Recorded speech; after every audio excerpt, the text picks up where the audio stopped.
ஒரு இலக்கிய கூட்டம் ஏற்பாடு பண்ணியிருக்கிறோம், நீங்கள் அவசியம் வந்து அதில் பேசணும் அப்படின்னு கேட்டுக்கிட்டார் ஒருத்தர். வேணாங்க, 4 பேருக்கு முன்னாடி வந்து நிற்கிறதுனா எனக்கு ரொம்ப கூச்சமாக இருக்கும் அப்படின்னாரு இவர்.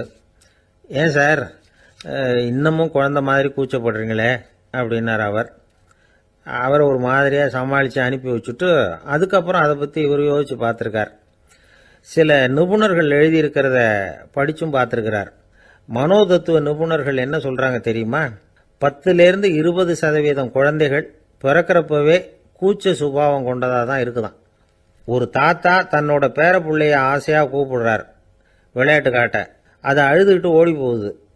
ஒரு அம்மா தன்னோட பிள்ளைய பள்ளிக்கூடத்தில் சேர்க்கறதுக்காக கூப்பிட்டுக்கிட்டு போகிறாங்க. அந்த புள்ள அம்மாவோட முந்தானையில் ஒளிஞ்சிக்கிட்டு வெளில வரமாட்டேங்குது. இவங்களெல்லாம் எப்படி சமாளிக்கிறது?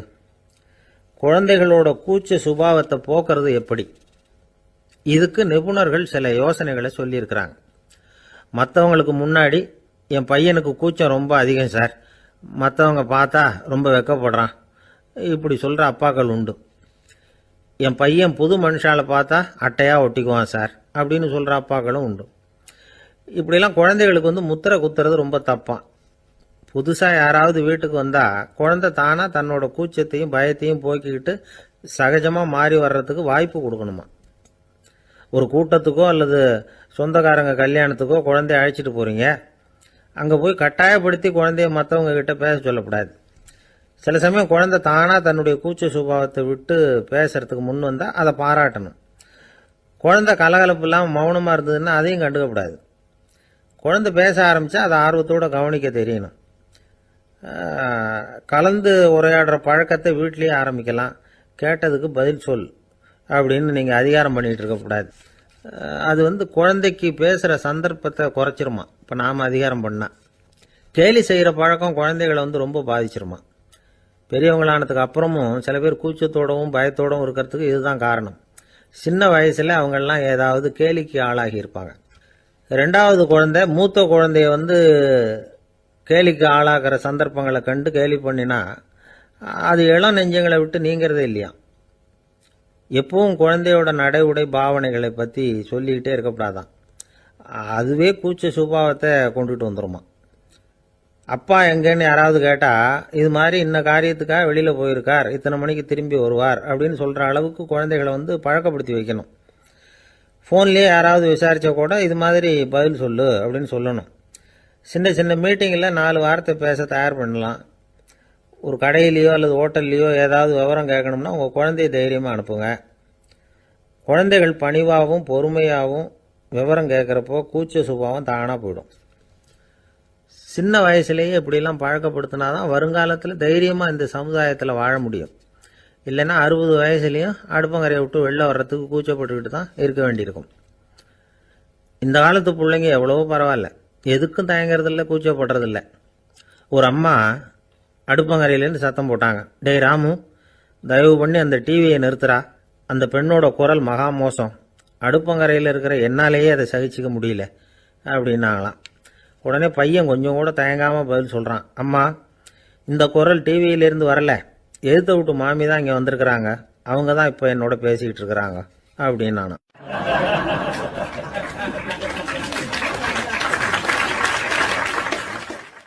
ஐயா, உங்கள் பேரை தொடர்ந்து தினம் கேட்டுக்கிட்டு இருக்கிறேன் அப்படின்னார் ஒருத்தர். தொடர்ந்து கேட்குறீங்களே, உங்களுக்கு காது வலிக்கலையா அப்படின்னு கேட்டோம். பேசுகிற உங்களுக்கே வாய் வலிக்கல அப்படிங்கிறப்போ கேட்குற எங்களுக்கு எப்படி காது வலிக்கும் அப்படின்னார். நம்ம உடம்புல ஒரு அதிசயம் என்ன தெரியுமா? ரொம்ப நேரம் நாம் நடக்கிறோம்னு வச்சுக்கோங்க, கால் வலிக்கும்.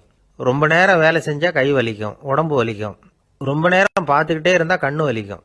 ரொம்ப நேரம் பேசிக்கிட்டே இருந்தால் வாய் கூட வலிக்கும். ஆனால் ரொம்ப நேரம் கேட்டுக்கிட்டே இருக்கிறதுனால காது வலிக்கிறது இல்லை. அதனால் கேட்கறதுக்கு முக்கியத்துவம் கொடுத்தாங்க நம்ம பெரியவங்க. திருவள்ளுவர் வந்து தேவையில்லாமல் வார்த்தைகளை உபயோகப்படுத்த மாட்டார். ஒரு திருக்குறள்னு எடுத்துக்கிட்டாவே அதில் மொத்தம் 7 வார்த்தைகள், அவ்வளவுதான். அப்படி 7 வார்த்தைகள் மட்டுமே உள்ள ஒரு திருக்குறளில் வள்ளுவர் ஒரே வார்த்தையை 5 தடவை உபயோகப்படுத்தியிருக்கிறார், திரும்ப திரும்ப பயன்படுத்தியிருக்கிறார். அப்படின்னா அதை எந்த அளவுக்கு வலியுறுத்தி சொல்கிறார் அப்படிங்கிறத நாம் புரிஞ்சுக்கணும். அது என்ன குறள்? செல்வத்துள் செல்வம் செவிச்செல்வம், அச்செல்வம் செல்வத்துள் எல்லாம் தலை. செவிச்செல்வம்ங்கிறது அவ்வளவு முக்கியமானது. கற்றலின் கேட்டல் நன்று. அதிகம் கேட்கணுங்கிறதுக்காகத்தான் எவ்வளவு கேட்டாலும் காது வலிக்கிறது இல்லை. குறைச்சலாக பேசணும், அதிகமாக கேட்கணும். இன்னொரு விஷயம் கவனிங்க, நம்ம உடம்புல கண்ணுக்கு மூடி இருக்குது, எதையாவது நாம் பார்க்க விரும்பலைன்னா உடனே கண்ணை மூடிக்கலாம். நம்ம வாய்க்கு மூடி இருக்குது, பேச விருப்பம் இல்லையா, வாயை மூடிக்கலாம். மூக்குக்கு கூட மூடிக்கிற வசதி இருக்குது, எதையாவது முகர விருப்பம் இல்லையா, மூச்சை அடக்கிக்கலாம். ஆனால் பாருங்கள், காதுக்கு மூடி கிடையாது, அதை கையால் தான் மூட முடியும். யார் என்ன சொன்னாலும் அது நல்லதோ கெட்டதோ காதில் விழுந்துக்கிட்டு தான் இருக்கும். அறிவு தான் நல்ல விஷயங்களை எடுத்துக்கிட்டு கெட்ட விஷயங்களை விட்டுடணும். நல்ல கருத்துக்கள் நம்ம காதில் நிறைய விழுந்துக்கிட்டே இருக்கணும், அதை கேட்டு நாம் நல்லபடியாக வாழணுங்கிறது தான் படைப்பின் விருப்பம். ஆன்மீகவாதிகள் கூட ஒன்று சொல்லுவாங்க, அதாவது ஆன்மீக பாதையில் நீங்கள் முன்னேறணும்னா முதல்ல சிரவணம் செய்யணும்பாங்க. அதாவது பெரியவங்க சொல்கிற நல்ல கருத்துக்களை கேட்கணும் அப்படின்னு அதுக்கு அர்த்தம். அதனால் யார் நல்ல கருத்துக்களை சொன்னாலும் அதை காது கொடுத்து கேளுங்க. இவ்வளவு கருத்துக்களையும் நம்ம நேயர் ஒருத்தர்கிட்ட சொல்லிகிட்டு இருந்தோம். அவரும் சரி சரின்னு தலையாடிக்கிட்டே இருந்தார். அப்புறம் சொன்னார், நீங்கள் சொல்கிறது சரிதான் சார், காதுக்கு மூடி இல்லைங்கிறது ரொம்ப சரி, அதனால தான் உங்கள் தகவல் கூட நாங்கள் விரும்புகிறோமோ இல்லையோ தினம் காதில் விழுந்துக்கிட்டு இருக்குது அப்படின்னார். எங்களுக்கு ரொம்ப பெருமையாக இருந்தது. அப்படியா அப்படின்னோம். ஆனாலும் என்ன மாதிரி சில பேர் நீங்கள் தகவல் சொல்கிற சமயத்தில் காதில் மூடி இல்லையேன்னு சொல்லி கவலைப்படுறதில்ல சார் அப்படின்னார். ஏன்னு கேட்டோம். காதை மூடுறதுக்கு தானே வசதி இல்லை, ரேடியோவை மூடுறதுக்கு வசதி இருக்குதுல்ல, அதனால் டக்குன்னு அதை மூடி வச்சுருவோம் அப்படின்னார்.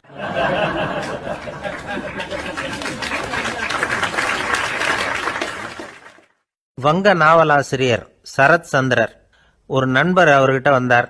வழக்கமாக எல்லா எழுத்தாளர்கள்கிட்டையும் கேட்குற ஒரு கேள்வியை கேட்டார். நீங்கள் எழுத்துத்துறைக்கு வந்தது எப்படி, இதுதான் கேள்வி. அதை தெரிஞ்சு என்ன பிரயோஜனம்னார் சரத் சந்திரர். சும்மா சொல்லுங்களேன், தெரிஞ்சுக்கிறேன் அப்படின்னார் வந்தவர். சரி சொல்கிறேன்னு ஆரம்பித்தார். நான் ரங்கூனில் வேலை பார்த்துக்கிட்டு இருந்தேன்.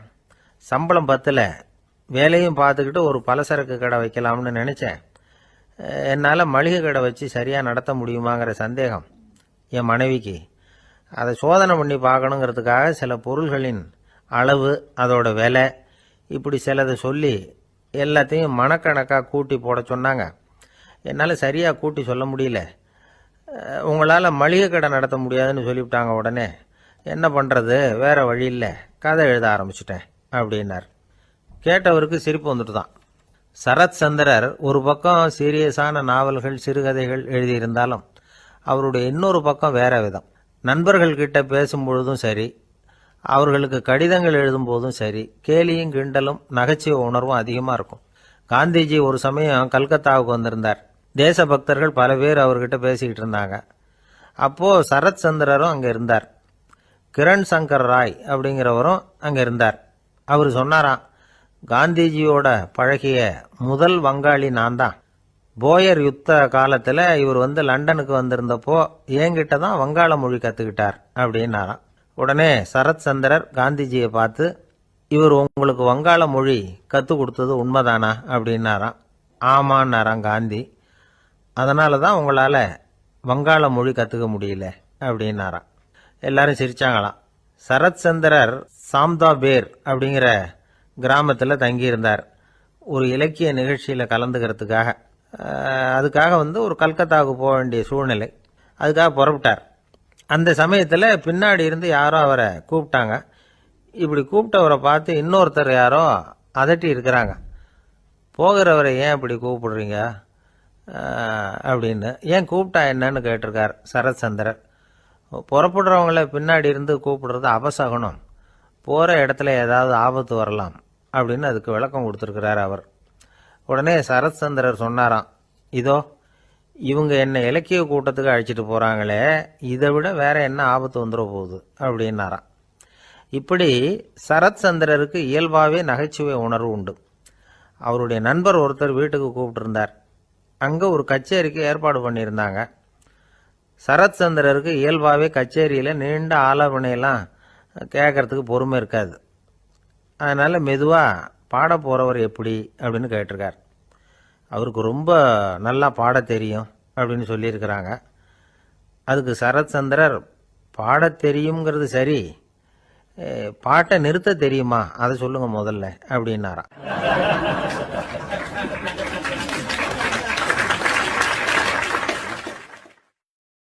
கங்கை கரை தோட்டம், பக்கத்தில் ஒரு ஆசிரமம், அங்கே ஒரு பெரியவர் தங்கியிருக்கிறார். அவர் தான் ராமகிருஷ்ண பரமஹம்சர். அந்த ஆசிரமம் இருந்த இடம் கரக்பூர். வங்காளத்தில் பொதுவாக எல்லாரும் மீன் சாப்பிட்றது உண்டு. கங்கையில் குளிச்சுட்டு கையில் ஒரு மீனோடு வர்றது வழக்கம். இவர் இருக்கிற இடத்துக்கு கங்கையில் படகு வழியாக வரணும். அப்படி தான் எல்லோரும் வருவாங்க. வர்றவங்கள ஒன்று கூட்டி ஆன்மீக விஷயங்களை பற்றி பேசிக்கிட்டு இருப்பார். ஒவ்வொரு நாள் ஒவ்வொருத்தர் நகரத்துக்கு போகணும். வரும்பொழுது மீன் கொண்டுகிட்டு வரணும். அதுக்கு ஒரு அட்டவணையே உண்டு ஆசிரமத்தில். அது பிரகாரம் ஒரு நாள் சுவாமி யோகானந்தர் படகில் போனார். படகை செலுத்தினவங்க ராமகிருஷ்ணரையும் சுவாமி யோகானந்தரையும் மற்றவங்களையும் பித்தர்கள் அப்படின்னு சொல்லி ஏளனமாக பேசினாங்க. அவங்க என்ன பைத்தியம் பிடிச்சவங்க அப்படிங்கிறது மாதிரி. சுவாமி யோகானந்தருக்கு ரொம்ப மென்மையான இதயம். இவங்க இப்படி கண்ணாபின்னான்னு பேசுகிறத பார்த்தா மீனை வாங்கிட்டு திரும்புகிறப்போ என்ன நடக்குமோ அப்படிங்கிற பயம் வேறு வந்துட்டுது அவருக்கு. அவ்வளவு மென்மையானவர். இதை தெரிஞ்சுக்கிட்ட ராமகிருஷ்ணர் யோகானந்தா இங்கே வா அப்படின்னு கூப்பிட்டார். இவர் கண்ணீரை தொடச்சிக்கிட்டே கிட்ட போனார். சொன்னார், ஐயா, படகு ஓட்டுறவங்க உங்களை பற்றி மோசமாக பேசுகிறாங்க. என்ன திட்டினா பரவாயில்ல, ஆனால் உங்களை அவங்க திட்டுறாங்க. அதை என்னால் தாங்கிக்க முடியல அப்படின்னார். இதை கேட்டதும் ராமகிருஷ்ணருக்கு கோபம் வந்துட்டு தான். என்னது, உன்னுடைய குருவை பற்றி அவங்க மோசமாக பேசும்பொழுது நீ சும்மா இருந்தியா? வெளியில் போ அப்படின்னு விட்டார். குரு நிந்தனை செய்கிறப்போ அதை கேட்டுக்கிட்டு சும்மா இருக்கலாமா? குரு நிந்தனையை கேட்டால் பாவம் இல்லையா? என்னை தூற்றும் போது அவங்க பாவம் செய்கிறாங்க. அதை கேட்டுக்கிட்டு நீ சும்மா இருந்தால் நீயும் பாவம் செய்கிற அப்படின்னாராம். அடுத்த நாள் சுவாமி நிரஞ்சனானந்தர் போக வேண்டிய நாள். இவர் படகுல போகும்பொழுதும் அதே மாதிரி நடந்துதான். அவங்க மோசமாக பேச ஆரம்பித்தாங்க, திட்ட ஆரம்பித்தாங்க. அப்படி கேலி பண்ண ஒருத்தனை இவர் என்ன பண்ணார், பலார்னு கன்னத்தில் அரைஞ்சிட்டார். இன்னொருத்தனை கங்கையில் தூக்கி எறியறதுக்கும் தயாராகிட்டார். அதுக்கப்புறம் அவங்க யாரும் வாயை திறக்கலை. மீன் வாங்கிட்டு வர்றப்பவும் படகுல ஒரே அமைதி. அவ்வளவு பயம் அவங்களுக்கு. ராமகிருஷ்ணர் கூப்பிட்டு விசாரித்தார் என்ன நடந்ததுன்னு. இவர் சொன்னார், அவர் யோகானந்தா போகும்பொழுது என்ன நடந்ததோ அப்படியே தான் இப்பவும் நடந்தது. குரு நிந்தனை செய்கிறத கேட்டுக்கிட்டு நான் சும்மா இருப்பேனா? ஒருத்தனை அப்படியே அரைஞ்சுட்டேன், இன்னொருத்தனை ஆற்றுல தூக்கி போட்டுருவேன்னு பயமுறுத்தினேன், அவ்வளவுதான் அப்படின்னாராம். இப்போவும் ராமகிருஷ்ணருக்கு கோபம் வந்துட்டு தான். என்ன இது, அணியறது காஷாயம், இருக்கிறது ஆசிரமம், உனக்கு இவ்வளவு கோபம் வந்ததுன்னா அப்புறம் என்னத்துக்கு ஆசிரமத்தில் இருக்கணும்? பிரம்மச்சாரி எப்பவும் அமைதியாக இருக்கணும் அப்படின்னு அறிவுரை சொன்னாராம் ராமகிருஷ்ணர். அப்போ இவர் கேட்டாராம், ஏங்க அவருக்கு ஒரு விதமான அறிவுரை சொன்னீங்க, எனக்கு வேற விதமாக அறிவுரை சொல்கிறீங்க, இதில் எது உண்மை அப்படின்னு கேட்டிருக்கார். இதுக்கு ராமகிருஷ்ணர் சொன்ன பதில் என்னன்னா, அட அசடே, சக்கரத்தில் காற்று அதிகமாக இருந்தால் குறைக்கணும், குறைச்சலாக இருந்தால் கூட்டணும். அவன் சாது, அவனுக்கு அதிக உணர்ச்சி தேவை, உனக்கு படபடப்பு அதிகம், உனக்கு பொறுமை தேவை அப்படின்னாராம். இதில் உள்ள கருத்து என்னன்னா, கல்விங்கிறது எப்படின்னா அதை சூழ்நிலைக்கு தகுந்த மாதிரி கற்பிக்கணும். எல்லாருக்கும் ஒரே மாதிரி கற்பிக்கக்கூடாது. கேட்குறவர் தகுதி, புரிஞ்சுக்கிற திறமை, இதை பொறுத்து கல்வி அமையணும். ஆரம்ப காலத்தில் ஒரு குரு, அப்போ ஒரு சீடன் இருந்தான். அது வேடிக்கையான குரு, வேடிக்கையான சீடன். ஒரு ஆசிரமம். ஒரு நாள் ஒருத்தன் அவசரமாக அந்த குருவை தேடி வந்திருக்கிறான். என்ன விஷயம்னு விசாரித்தார் குரு.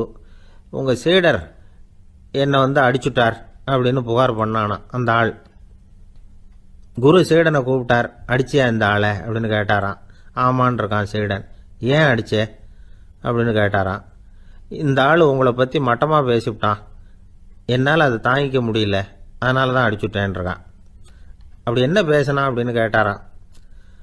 உன்னுடைய குருநாதர் இப்போல்லாம் அர்த்தமில்லாமல் பேச ஆரம்பிச்சுட்டார் அப்படின்னு சொல்லிவிட்டான், அதனால தான் அடிச்சுட்டேன் அப்படின்னு நானான். அதுக்காக அடித்தே அப்படின்னாரான். நான் அதுக்காக அடிக்கலை குருவே, இப்பெல்லாம் நீங்கள் அர்த்தம் இல்லாமல் பேசுகிறதாக அவன் சொல்கிறான், அப்படின்னா இதுவரைக்கும் நீங்கள் அர்த்தத்தோடு பேசினதாகத்தானே அர்த்தம், அது தப்பு தானே, அதனால தான் அடித்தேன் அப்படின்னு நானான்.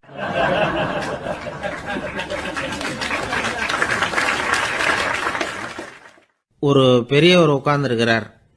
அவரை சுற்றி அவருடைய தோழர்கள் உட்கார்ந்துருக்கிறாங்க. ஏதோ ஒரு முக்கியமான செய்தியை அவர் அவங்களுக்கு சொல்லிகிட்டு இருக்கிறார். அவங்களும் ஆர்வமாக கேட்டுக்கிட்டு இருக்கிறாங்க. இந்த சமயத்தில் யாரோ ஒரு ஆள் வேகமாக அங்கே வர்றார். வர்ற வேகத்திலேயே எனக்கு ஏதாவது உதவி செய்யுங்க அப்படின்னு கேட்டுக்கிட்டே வர்றார். கேட்கறது உதவி, ஆனால் குரல் மிரட்டுறது மாதிரி இருக்கு. அதட்டி கேட்கறது மாதிரி இருக்கு. இதை கேட்டதும் அந்த பெரியவர் ஆத்திரப்படலை. ஆனால் அவரை சுற்றி இருந்தவங்க ஆத்திரப்பட்டாங்க. இதை பெரியவர் கவனிச்சார். கொஞ்சம் அமைதியாக இருங்கன்னார். வந்தவரை கூப்பிட்டார். அவருக்கு சில பொருள்களை கொடுத்தார். என்னங்க இப்போ உங்களுக்கு மகிழ்ச்சி தானே அப்படின்னார். ஆ அப்படின்னு அலட்சியமாக அவர் சொல்கிறார். நான் உங்களை நல்ல முறையில் நடத்தினேன்னா அப்படின்னு கேட்குறாரு அவர் மறுபடியும். அதெல்லாம் ஒன்றும் இல்லை அப்படின்னு சொல்லி அவர் சொல்லிகிட்டு இருக்கிறாரு. குரலில் கடுமை குறையில. சுற்றி இருந்தவங்களால இதை பொறுத்துக்க முடியல. கோபத்தோடு அவரை நோக்கி நெருங்க ஆரம்பித்தாங்க. பெரியவர் அவங்களையெல்லாம் தடுத்து நிறுத்தினார். வந்தவரை வாங்க என்னோட அப்படின்னு சொல்லி அழைச்சிட்டு போனார். வீட்டுக்கு போனார்.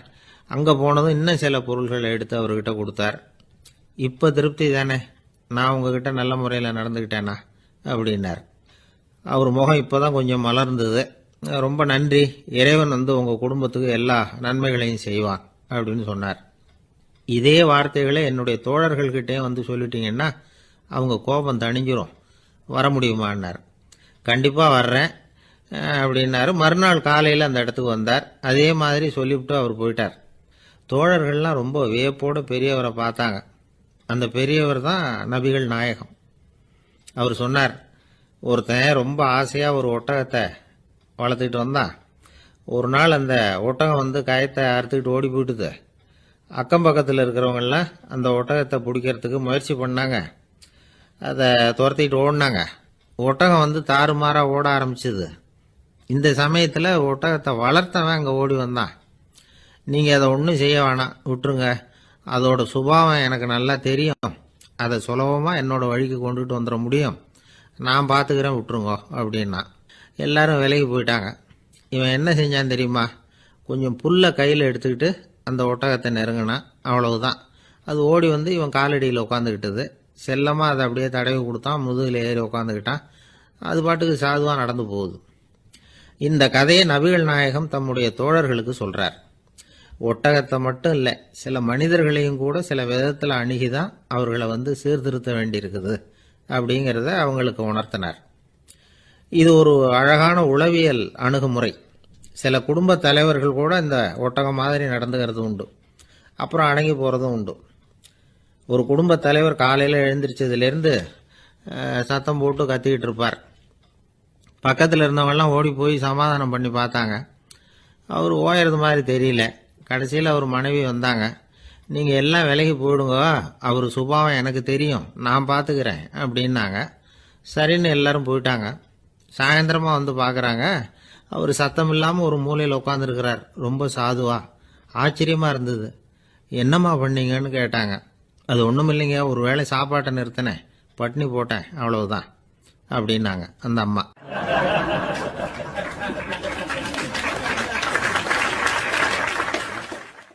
தேசத்து மேலையும் தாய்மொழி பேர்லையும் செலுத்துற அன்புக்கு அபிமானம்னு பேர். தேசாபிமானம்னு சொல்றமே இதுதான். ஒரு கணவன் மனைவி பேர்ல காட்டுற அன்புக்கு காதல்னு பேரு. கடவுள் பேர்ல செலுத்துற அன்புக்கு பக்தின்னு பேரு. இப்படி அன்புல பல ரகம் இருக்கிறப்போ அதுல உள்ள வித்தியாசம் தெரியாம இடம் மாத்தி அன்பு காட்டினா இடைஞ்சல் தான்.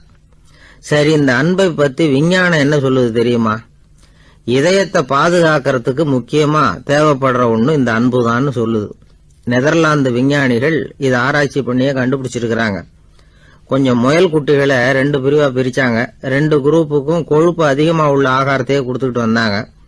ஆனா ஒரு குரூப்புக்கு வெறுமன ஆகாரத்தை கொடுத்ததோட சரி, இன்னொரு குரூப் முயல்களுக்கு ஆகாரம் கொடுத்ததோட நிறுத்திக்கல. அதுக்கு முன்னாடி கூண்டுகளை திறந்து விட்டு முயல்களை கொஞ்ச நேரம் எடுத்து கொஞ்சி விட்டு அதுக்கப்புறமா ஆகாரம் கொடுத்தாராம் ஆராய்ச்சியாளர். இந்த குரூப்புக்கு இதய பாதிப்பு 60% குறைச்சலா இருந்துதான்.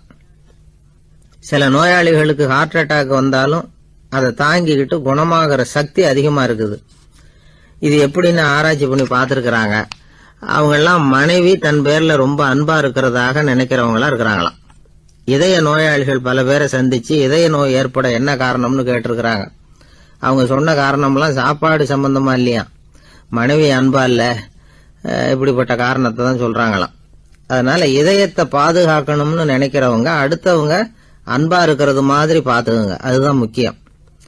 ஒருத்தர் முகம் பூரா பிளாஸ்டரி போட்டுக்கிட்டு வந்தார். ரொம்ப கோபமா, என்னங்க ஆச்சுன்னு விசாரிச்சேன். எல்லாம் உங்களால தான் சார்னார். விவரமா சொல்லுங்களேன். என்ன, உங்க தகவலை கேட்டுட்டு ஒரு பூனைக்குட்டியை கையில எடுத்தேன், அன்பா அதை தடவி கொடுக்கறதுக்காக. ஆனா அது முந்திக்கிட்டது, அது என் முகத்தை தடவி கொடுத்துட்டுது. முகம் பூரா நகை கீறல். அதுதான் இப்படி அப்படின்னார்.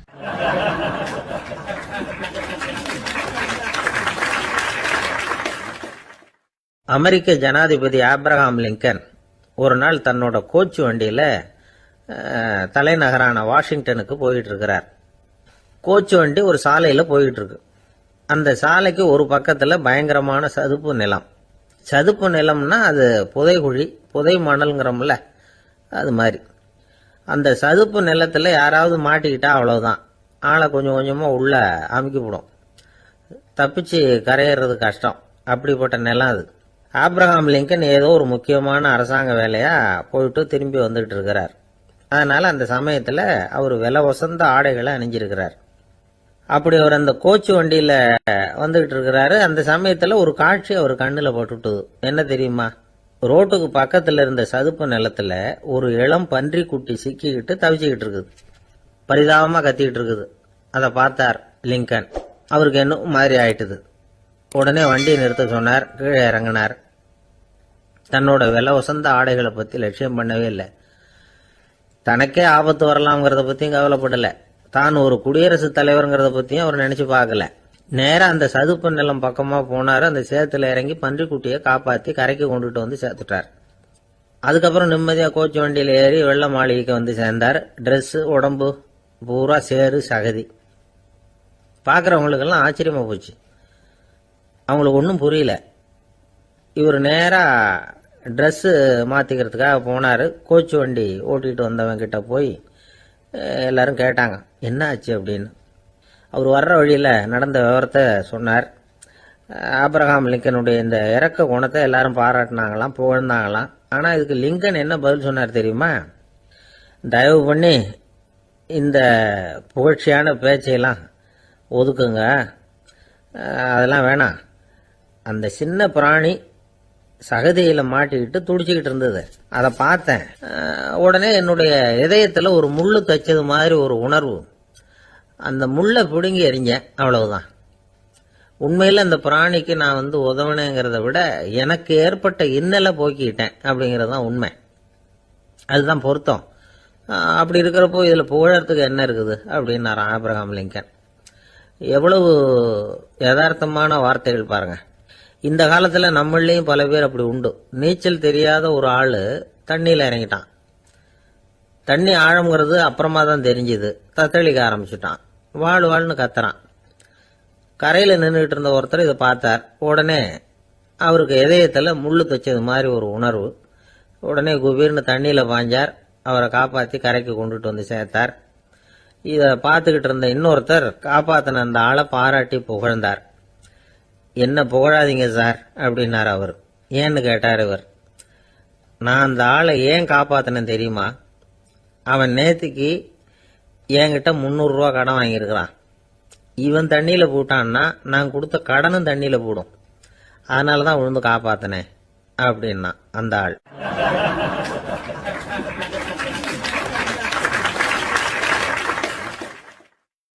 ஒருத்தர் ரொம்ப அவசரமா போயிட்டு இருந்தார். எங்க சார் போறீங்கன்னு கேட்டோம். எனக்கு வேண்டியப்பட்ட ஒருத்தருக்கு குழந்தை பிறந்திருக்கிறதாக செய்தி வந்திருக்கு, அதுதான் ஆஸ்பத்திரிக்கு போயிட்டு இருக்கேன், பார்த்துட்டு வரலாம்னு அப்படின்னார். அப்படின்னா கொஞ்சம் இப்படி உட்காருங்க அப்படின்னோம். சில விவரம்லாம் சொல்றேன், கேட்டுட்டு போங்க அப்படின்னோம். உட்கார்ந்தார். அப்புறம் சொல்ல ஆரம்பிச்சோம். புதுசா பிறந்திருக்கிற ஒரு குழந்தைய பார்க்க போறதுன்னா அது சாதாரண விஷயம் இல்லை. அதுல ரொம்பவும் கவனமா நடந்துக்கணும். புது குழந்தைக்கு நோய் சுலபமா தொற்றும். முக்கியமா காற்று மூலமா பரவுற நோய்கள் சுலபமா வந்துடும். அதனால் நமக்கு உடம்பு சரியில்லைன்னா குழந்தைய விட்டு கொஞ்சம் தள்ளியே இருக்கிறது தான் நல்லது. பெரியவங்களை பொறுத்த வரைக்கும் சாதாரணமா உள்ள ஒரு கிருமி கூட குழந்தைய பொறுத்த வரைக்கும் ரொம்ப மோசமான ஒரு கிருமியா இருக்கும். சில வெளிநாடுகள்ல எப்படி தெரியுமா? பிறந்த குழந்தை தூங்கிட்டு இருக்கிற ஒரு ரூமுக்கு போகணும்னா போறவங்க முகமூடி போட்டுக்கணும், காலணிகளை மாத்திக்கணும், அவ்வளவு சுத்தமா உள்ள போய் பார்த்துட்டு வரணும். பொதுவா சில ஆஸ்பத்திரிகள்ல பாத்தீங்கன்னா பார்வையாளர்கள் நேரத்துல விசிட்டிங் ஹவர்ஸ் தாயை விட்டு குழந்தைய தனியா பிரிச்சு வச்சிருவாங்க. எதுக்குன்னு நினைக்கிறீங்க? அந்த நேரம் பல பேர் வருவாங்க போவாங்க. அவங்க கை கால் சுத்தமா இருக்காது. சுத்தம் இல்லாத கைகள் மூலமா கிருமிகள் பரவும். சுத்தமில்லாத கைன்னா மண்ணு தூசி படிஞ்சிருக்கிற கை மட்டும் தான் அர்த்தம் இல்லை. சாலையில் கையை வீசிக்கிட்டு நடந்து வர்றீங்க, குழந்தைய பொறுத்த வரைக்கும் அது கூட சுத்தம் இல்லாத கை தான். தாயை தவிர மற்றவங்க குழந்தைய தூக்காமல் பார்த்துக்கிறது நல்லது. தாய் கூட அளவோட கொஞ்சிறதோட நிறுத்திக்கணும். புதுசாக ஒரு குழந்தைய பெற்றிருக்கிற பொண்ணுகிட்ட மற்ற தாய்மார்கள் ஏதாவது சொல்லிக்கிட்டே இருப்பாங்க. குழந்தைய அப்படி வளர்க்கணும் இப்படி வளர்க்கணும் அப்படின்னு ஏதாவது அட்வைஸ் பண்ணிக்கிட்டே இருப்பாங்க. இப்படி ஓவராக அறிவுரை பண்ணுறது அந்த பொண்ணை குழப்பி விட்டுரும். அதனால் அப்படிலாம் பண்ணக்கூடாது. அந்த பெண்ணே ஏதாவது கேட்டால் கூட டாக்டர் சொல்ல வேண்டிய விவரங்களை எல்லாம் நாமே சொல்லிகிட்டு இருக்கக்கூடாது. புதுசாக பிறந்திருக்கிற குழந்தைய மட்டும்தான் இப்படி பார்க்கணும்னு இல்லை. ஒரு நோயாளி குழந்தைய பார்க்க போகிறதுனா கூட ரொம்ப எச்சரிக்கையாக தான் நடந்துக்கணும்.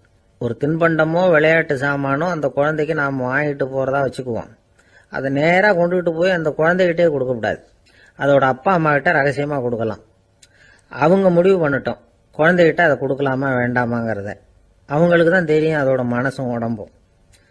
உங்கள் அக்கறையை காட்டுறதா நினச்சிக்கிட்டு குழந்தை வாயில் எதையும் கொண்டுட்டு போய் போடாதீங்க. போகிறப்போ உங்கள் வீட்டு குழந்தையும் அழைச்சிட்டு போகாதீங்க. இது நோயை வாங்கிட்டு வந்துடும், அல்லது புதுசாக ஒரு நோயை அதுகிட்ட கொடுத்துட்டு வந்துடும். என்னதான் உங்களுக்கு பழக்கமான குழந்தையா இருந்தால் கூட அதுக்கு விருப்பம் இல்லைன்னா பேசக்கூடாது. அங்கே போய் அவங்க பள்ளிக்கூடத்தை ஞாபகப்படுத்திட்டு இருக்கக்கூடாது. நோயில் இருக்கிறப்ப ஸ்கூலை பற்றி பேச அது விரும்பாது. ஆஸ்பத்திரியை விட்டு வெளியில் புறப்படுறப்போ குழந்தைகிட்ட சொல்லணும்னு அவசியம் இல்லை. அதோட அப்பா அம்மா கிட்ட சொல்லிவிட்டு புறப்பட்டா போதும். குழந்தை கோபிச்சிக்காது. சமூக சம்பிரதாயத்தை பற்றி அது கவலைப்படுறதில்லை. இப்படி எல்லா விவரமும் நம்ம எதிரில் உட்காந்துருந்தவங்க கிட்ட சொல்லி முடித்தோம். ரொம்ப நன்றி சார் அப்படின்னு சொல்லிவிட்டு அவர் புறப்பட்டார். குழந்தைங்க கொஞ்சம் வளர்ற வரைக்கும் தான் நாம் எச்சரிக்கையாக இருக்கணும்னு இல்லை, வளர்ந்த பிறகு இன்னும் எச்சரிக்கையாக இருக்கணும். ஒரு பையன் பள்ளிக்கூடத்துலேருந்து திரும்பி வீட்டுக்கு வந்தான். முகம் பூரா நகத்தால கீறி இருந்தது.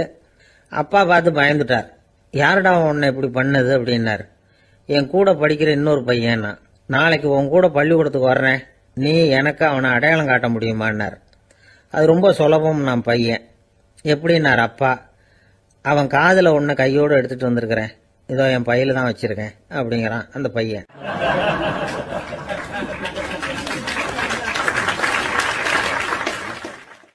ஒருத்தர் இருக்கார், நல்ல உத்தியோகத்தில் தான் இருக்கிறார். ஆனால் எப்போ பார்த்தாலும் முகத்தை வெறுப்பாக வச்சிருப்பார். அப்படியே வருவார் போவார். ஏன் சார் இப்படி இருக்கிறீங்க அப்படின்னு விசாரித்தோம். ஏன்டா இந்த வேலைக்கு வந்தோம்னு இருக்கு சார் அப்படின்னார்.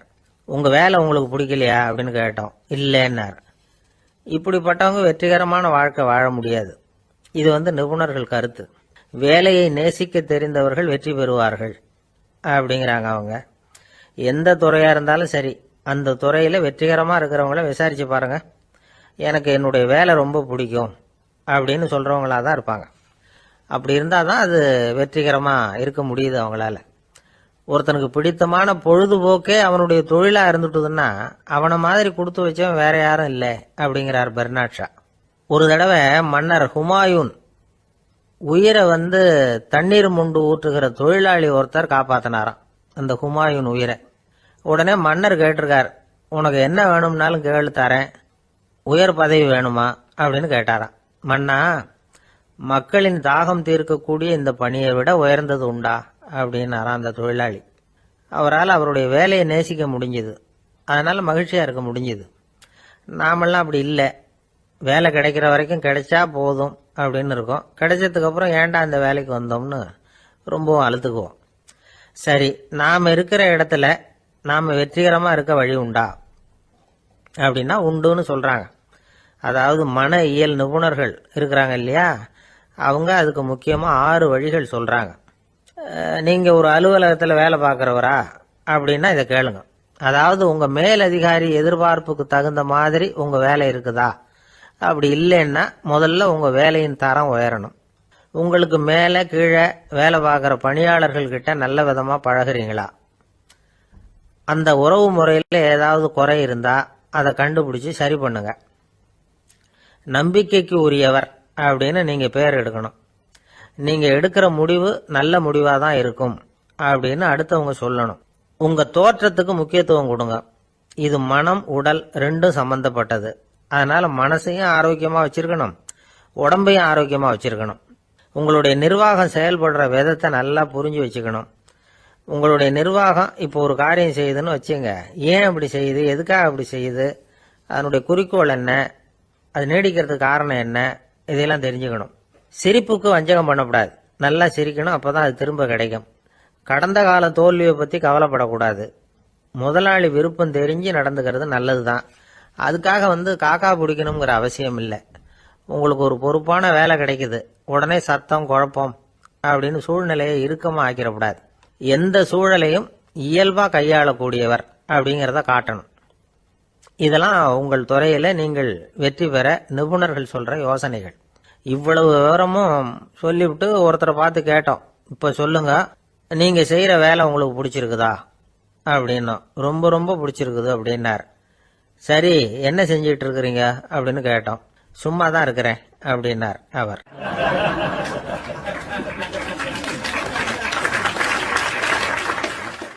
அள்ள அள்ள குறையாதது அட்சய பாத்திரம், அது நமக்கு தெரியும், கேள்விப்பட்டிருக்கிறோம்.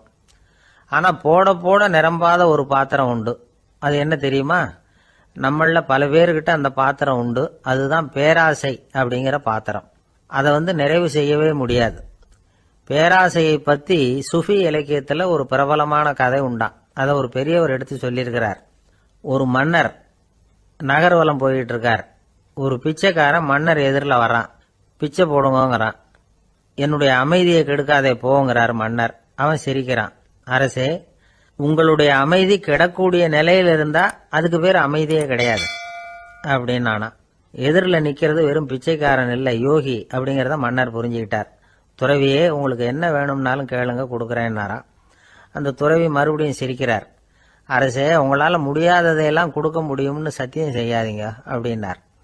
மன்னருக்கு கோபம் வந்துட்டுது. என்ன இவர் இப்படி சொல்றாரு அப்படின்னு நினைச்சார். நகர்வலத்தை பாதியிலேயே நிறுத்தினார். வாங்க அரண்மனைக்குன்னார். துறவியை அழைச்சிக்கிட்டு அரண்மனைக்கு வந்துட்டார். துறவி தன்கிட்ட இருந்த பிச்சை பாத்திரத்தை நீட்டினார். இது நிறைய எனக்கு பொற்காசுகள் வேணும் அப்படின்னாராம். அவ்வளவுதானா, இது ஒரு பெரிய காரியமா அப்படின்னு கையை தட்டினாராம் மன்னர். ஒரு பெரிய தாம்பாளம் நிறைய பொற்காசுகள் சேர்ந்தது. அதை அள்ளி போட்டார். போட போட அந்த பிச்சை பாத்திரம் நிரம்பவே இல்லை. பொற்காசுகள் போட போட அவ்வளவையும் உள்ள வாங்கிக்கிட்டே இருக்குது. அரசாங்க கஜானாவே காலி ஆயிட்டுது. மூட்டை மூட்டையா பொற்காசுகளை கொட்டி பார்த்துட்டாங்க. அது முழுங்கிக்கிட்டே இருக்குது. கடைசி வரைக்கும் அந்த பிச்சை பாத்திரம் நிரம்பவே இல்லை. அரசர்கிட்ட இருந்த கர்வம் போயிட்டுது. அப்படியே பொத்துன்னு துறவி காலில் விழுந்தார். அப்போ அந்த துறவி சொன்னாராம், மன்னா, இந்த பிச்சை பாத்திரத்தை உங்களால மட்டும் இல்லை, வேற யாராலையும் நிரப்ப முடியாது. அதுக்கு என்ன காரணம்னா, இது சாதாரண பிச்சை பாத்திரம் இல்லை, பேராசைகளோட வாழ்ந்து செத்து போன ஒரு மனிதனின் மண்டை ஓடுது அப்படின்னாராம். பாருங்க, இதுதான் அந்த சுஃபி இலக்கிய கதை. செத்த பிறகும் நிறைவு இல்லைன்னா அது எப்பேற்பட்ட பேராசையா இருக்கும்னு யோசிச்சு பார்த்துங்க. நம்மால் ஒருத்தர் கல்யாணம் பண்ணிக்க பொண்ணு பார்த்துக்கிட்டு இருந்தார். அழகு, அறிவு, படிப்பு எதுவும் தேவையில்லை, பணம் மட்டும் இருந்தா போதும் அப்படின்னு பார்க்கறவங்க கிட்ட எல்லாம் சொல்லி வச்சார். ரொம்ப நாளைக்கு அப்புறம் ஒரு பணக்காரர் கிடைச்சார். அவர் சொன்னார், இதை பாருங்க, எனக்கு 20 வயசுல ஒரு மகள், அவளை நீங்க கல்யாணம் பண்ணிட்டா 2 லட்சம் பணம் கொடுப்பேன். 25 வயசுல ஒரு பொண்ணு, அவளை கல்யாணம் பண்ணிட்டா 2.5 லட்சம் தருவேன். 30 வயசுல ஒரு பொண்ணு இருக்கா, அவளை கல்யாணம் பண்ணிட்டா 3 லட்சம் தருவேன். என்ன சொல்ற அப்படின்னாராம். இவன் கொஞ்ச நேரம் யோசிச்சு பார்த்திருக்கான். அதுக்கப்புறம் மெதுவா அவரை நிமிர்ந்து பார்த்து, ஏன் சார், உங்ககிட்ட 50 வயசுல ஏதாவது பொண்ணு இருக்கா அப்படின்னு கேட்டானா.